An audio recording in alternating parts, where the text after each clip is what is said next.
আর মার শাড়িগুলো নিয়ে চলে এলাম।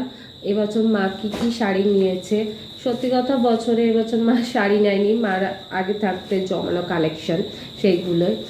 এইটা হচ্ছে মার জামাই ষষ্ঠীতে নেওয়া মসলিন ঢাকায়, আর কালারটা এত সুন্দর। জামাই ষষ্ঠীতে নেওয়া বলছে, জামাই ষষ্ঠীতে জামাই দিয়েছে, এত সুন্দর কালারটা।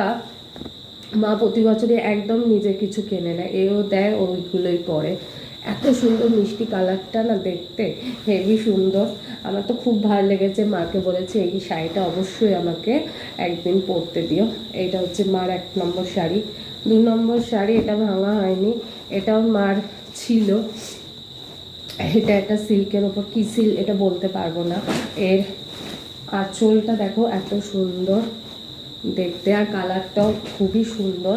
আর এটা হচ্ছে কপারের কাজ তো বেশি একটা জমছে, সবসময় সোনালি রূপালি কাজই দেখা যায়, কপারের কাজটা না খুব একটা দেখা যায় না। আর পুরো ভেতরটা না এরকম ধরনের শাড়ি, পুরো খুলছি না তাহলে মা আমাকে পুরো শেষ করে দেবে। আঁচলটা খুবই সুন্দর দেখতে, পুরো জমাট কপারের কাজ। এটা হচ্ছে মার সেকেন্ড শাড়ি।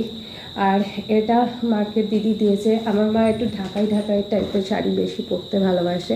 এটা একদম নরমের উপর একদম কচি কলা পাতা দেখতে, আর সারা গায়ে সেম এরকমই কাজ। এই শাড়িটা এটা পুজোতে দিয়েছে দিদি জামাইবু মাকে, সেম শাড়ি। আর মা ঢাকাই শাড়ি বেশিরভাগ নেয় পুজোর সময়, আর কোনো বিয়েবাড়ি টিয়েবাড়ি পরলে তখন ভালো শাড়ি কেনে। আর এইটা কালকে জোর করে আমি নিয়ে এসেছি মার জন্য। এটাও ঢাকাই, ওটা হচ্ছে একদম কি বলবো সব ঢাকাই, এটা একটু তার ঢাকাই টাইপের। আর এই কালারটাও এত মিষ্টি, আর সারা গায়ে কালারটা দেখেই একটা দেখিয়েছে, একটা দেখাতে বেশ পছন্দ হয়ে গেছে। সারা গায়ে এরকম কাজ, বেশ শাড়িটা খুব সুন্দর। এই কালারটা মার কাছে ছিল না, এটা মাকে আমি দিলাম, কালকে কিনেছি। মানে বলছে লাস্ট মিনিটে শপিং করেছি, এরকমই দেখতে শাড়ি। এটা কালারটা ক্যামেরাতে অতটা ভালো আসছে না, কিন্তু খুবই সুন্দর কালারটা। এই কালারে একটা শাড়ি। আর এটা একটা নর্মাল, মা কালকে ষষ্ঠীতে পরবে, তার জন্য এরকম একটা শাড়ি নিয়েছে।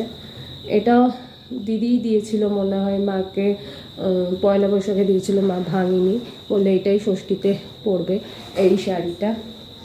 আর একটা চুড়িদার, ফার্স্ট আমি একটা চুড়িদার দিয়েছি, সেটা তোমাদের সাথে অলরেডি শেয়ার করেছি। এই হচ্ছে মার টুকিটাকি শপিং। আরও 2-3টে শাড়ি এখনও নতুন পরে রয়েছে, যেগুলো আগের বছর তোমাদের দেখিয়েছিলাম। এই বছরের